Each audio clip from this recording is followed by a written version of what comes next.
oh, he's so romantic and mysterious and edgy and, ooh, he's so hot. Let's give him a six-pack abs. Even though he chugs beer every day, all day, we'll give him a six-pack. We'll make him 1,000 years old. And we'll give him wife issues. And all of a sudden, he's like the ultimate, like, every girl will be wet looking, reading about this dude. It's like, what is going on here?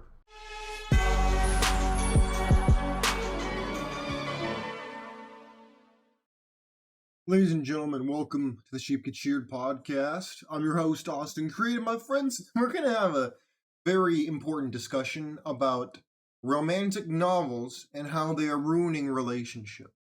Now, there has been plenty of discussion done by mainstream media, done by on social media, by people all the time, oftentimes by, fathers, uncles, grandpas, all these people to men about the dangers of Pron, and looking at lewd images, and those that's talked about at length all the time about the dangers, how it does this and that to women and that whatever. But you know what's not discussed that I think is a disgrace? Romance novels. Because the romance novel industry is huge. As a guy who has his own book, Biblical Bachelor, I self-published because publishers don't want to publish things that are off the beaten path. I have a friend of mine who I respect a lot, and he tells me all the time about how, no one wants to publish him, and he's talked to like 100 people, if not more. They won't publish him. Not because he's bad. I've read his work. His work is fantastic. I would name him, but I don't know if he wants me to put his name out in the streets. What I will say is this. The romance novel industry is destroying relationships, and I'll explain to you why. Romance to women is like Pron to men. Romance gives this idea to women that men are to cater to them, that we're supposed to make them a priority, and we're supposed to make them feel these butterflies, and they'll cite not real life examples so much as they'll cite books, movies, TV shows, theater plays. They'll cite these fantasy, unreal examples of this is what romantic chivalrous men do. Or they'll bring up examples of chivalry in men, about how chivalry is going the way of the dinosaurs and they need to bring it back. Here's what they're not talking about when it comes to chivalry. What about the duels that men used to have when they felt disrespected? Do I want to bring that one up? How, whether it was the men with muskets during, the 1900s and 1800s, or whether it was back in the day in the days of medieval Europe when men had swords and bows and arrows and crossbows and spears and all knives, and where's that conversation at? Oh, I don't see anybody having that conversation. But yet, whether it's vampires, werewolves, superheroes, like there's this idea of men, and we're supposed to be so romantic, and we're supposed to be catering to her needs as if she's our entire world. But simultaneously, we gotta have power, we gotta have wealth, we gotta be good looking, we gotta have all these things that all require exorbitant amount of time, sacrifice, effort. But we're supposed to just have all these things. Not only are we supposed to have them, we're supposed to work to get her and romance her and be so, he's so wonderful. And then they compare Mr. Fantasy Giga Chad to this average dude who is trying to build himself. He's hitting the gym, he's going to get a better job, maybe he's getting an extra degree, whatever it is he's doing. Maybe he has a blue collar trades job and he's working his way up and building his clientele. He could be doing any of these things. But he's not Mr. Giga Chad with a sword. He's not Mr. Giga Chad who wants to cater to her, who's romantic. But here's what they also don't tell you. People like to cite Romeo and Juliet, right? Oh, it's tragic, but it's so romantic. You know that happened in like the span of like a couple days to a week tops? And 22 by today's standards. They were teenagers and kids, and they ended with them deleting themselves.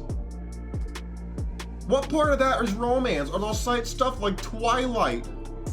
The dude's like 1,000 years old. The same women who swoon over these fantasy men who are like 1,000 years old who look like they're 17. They have no problem with the dude who's actually 1,000 dating a girl who's like 16 when he's 17, but he's actually 1,000. But they'll then say, oh, an 18-year-old girl who's dating a 40-year-old man? Oh no, that's predatory. That's disgusting. The same women will be like, oh, he's a vampire and he's 17, but he's actually was born like 1,000 years ago? This what? That's romantic. Y'all know I'm not lying either. Oh man. See, that's what I'm talking about. It's the same thing with like the sex toys industry, but we won't get into that right now. That's a topic for another day. But when we talk about romance, most men are actually romantics. Here's the part that they don't have. They don't have the money, they don't have the looks, they don't have the power, they don't have the charisma. They are lacking in everything else. Because there are women right now who are addicted to romance. They're addicted to love. Getting this love that only lasts a month, 2 months, 3 months, and then it goes away, and then they're back on the street finding a new guy to love them. Men want to talk about body count as if body count's the end-all be-all. How about you ask a woman, when was the last time she fell in love with a guy? How many times has she actually loved a guy? That'll give you a real example of how broken she is on the inside and how likely she is to divorce you if you're dumb enough to commit to her. See, these are the tough conversations. A lot of women, without you even realizing it, not only are they comparing you to the guys on social media who are real, who are also kind of faking their life, but we'll ignore that, and comparing you to like these fantasy giga chads who are also romantic. That's the equivalent of dudes comparing women to the Pron stars they see in the videos. But of course, one gets called out and the other gets cast aside as if it's not important. Oh, it's very important. Because it's ruining relationships. It's presenting a false view of men. There are so few men who could fit that priority, if any at all. But the women will look for that man for 20 years till they're 40, 30, and then they'll say, oh, well, I'm running out of time, so like a quarterback at the end of the game who's down by 6, I'm gonna throw a Hail Mary buzzer beater shot to make it and hope for a touchdown catch. At which point, even if I win the game and I get married, I'm not attracted to that guy. I don't really love that guy because he's not some miracle hero giga chad like they find in the books. Or even they'll get married, even if they'll be happy in a relationship, so-called, and then they'll read a book about this giga chad 17-year-old vampire who's actually 1,000, and then they'll be like, oh my gosh, he's so attractive, he's so dangerous, he's edgy, he's hot. And then they'll look over at their husband and they'll be like, well, he's boring. Or they'll look over at their boyfriend and be like,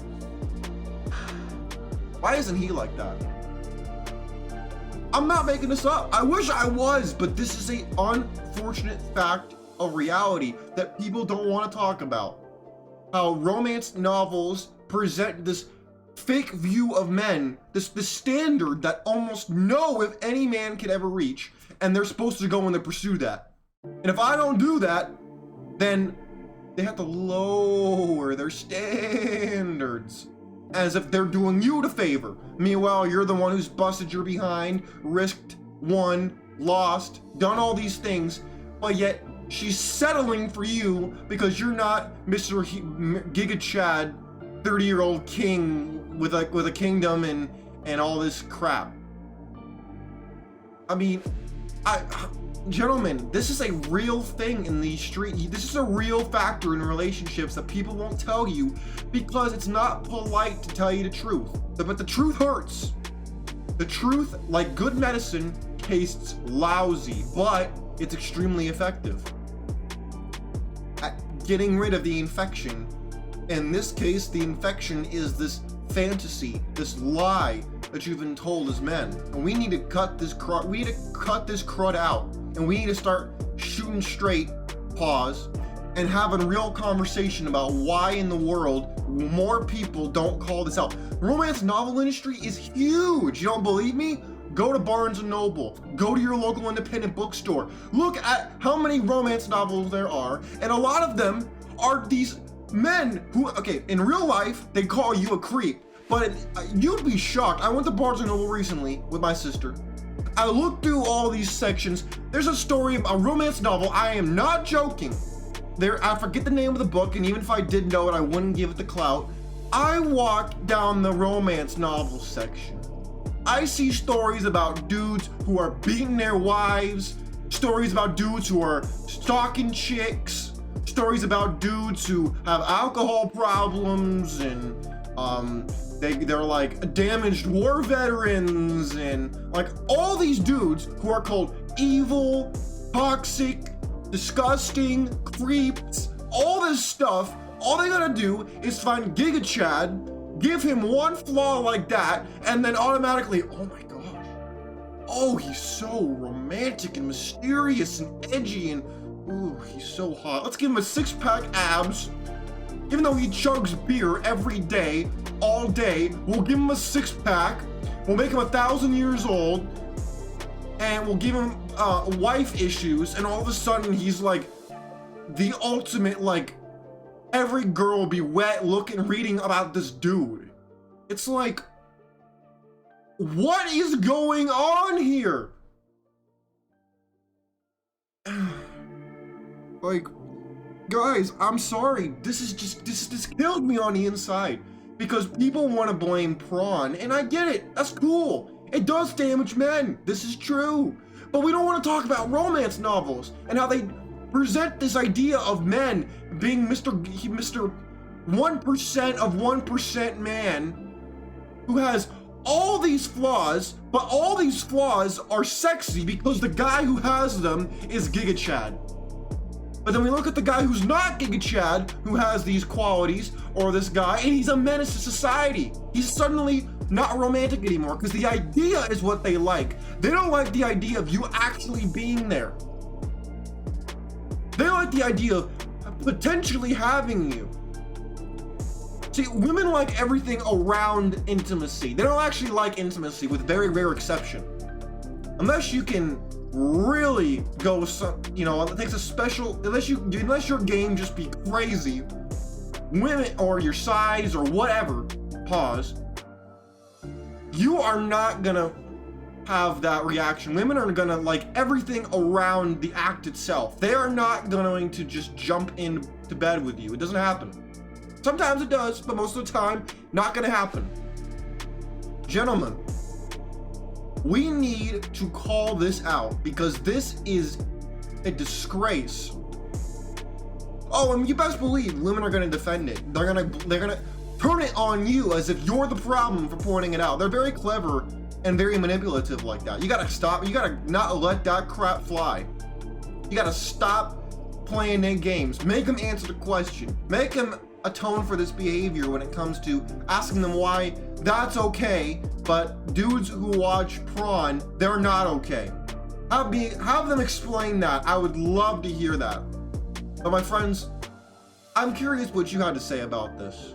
I can't be the only one who's fired up about this, because this is a serious issue that's underground. People don't either know and they don't want to talk about it, or they have no idea, and then when they hear me talk about it, they're like, that's kind of crazy. So let me know what you think. Maybe you have experience with this. But my friends, you take care of yourselves.